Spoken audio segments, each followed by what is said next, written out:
Avec la pandémie de COVID, on a tous dû revoir nos façons d'enseigner, d'étudier et de travailler. Il y a de plus en plus de compagnies et d'écoles qui ont intégré l'enseignement à distance ou le télétravail. Bon, on sait bien, la COVID ne restera pas toujours, attend même à disparaître, mais selon nous, le télétravail puis la formation à distance vont rester. Donc aujourd'hui, Mathieu puis moi, on veut vraiment vous donner des conseils sur comment adapter votre environnement de travail à ces deux nouvelles réalités-là. Effectivement, Annie. Premièrement, il faut s'assurer d'avoir un éclairage adéquat. Donc, cet éclairage-là va nous permettre de ne pas avoir de maux de tête, de ne pas avoir de la fatigue, mais également, ça va nous permettre d'être visible pour les autres. Au niveau des images d'arrière-plan, donc c'est important de s'assurer de ne pas avoir d'images qui peuvent distraire les autres, qui peuvent faire geler l'écran. On choisit plutôt un fond d'écran qui est neutre, avec des couleurs unies. Oui. Puis un autre point à prioriser, c'est d'être dans un endroit calme.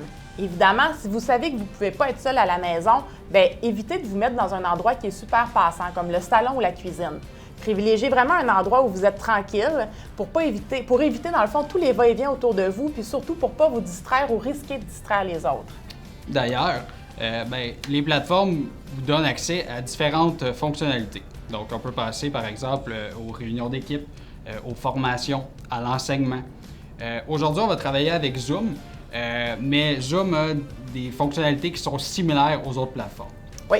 Donc, comme on le mentionnait tout à l'heure, si vous n'êtes pas capable d'être dans un endroit calme ou que vous ne voulez simplement pas vous faire voir, vous pouvez désactiver l'icône avec la petite caméra dessus. Ça va fermer votre caméra. Au pire, vous la rouvrirez plus tard durant la rencontre si c'est nécessaire. Même chose pour le micro. Donc, on s'assure d'avoir toujours le micro bien fermé lorsqu'on ne prend pas la parole. Cela évite qu'on ait aussi des bruits ambiants là, de votre côté. Oui. Puis, si vous voulez justement prendre la parole ou poser une question, on vous invite à le faire via le clavardage ou en levant la main. Donc, comme ça, vous ne risquez pas d'interrompre la personne qui parle ou qui est en train de faire son animation. Les différentes plateformes aussi vous donnent un panoplie de trucs qui sont interactifs. On peut penser au sondage, aux sous-groupes de travail, écrire possiblement un tableau aussi.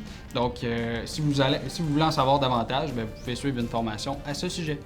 Voilà, c'est ce qui conclut cette capsule. Pour en connaître davantage sur les services et les projets du Carrefour Jeunesse Emploi Saint-Hubert, je t'invite à visiter notre site Internet. Les coordonnées apparaissent à l'écran.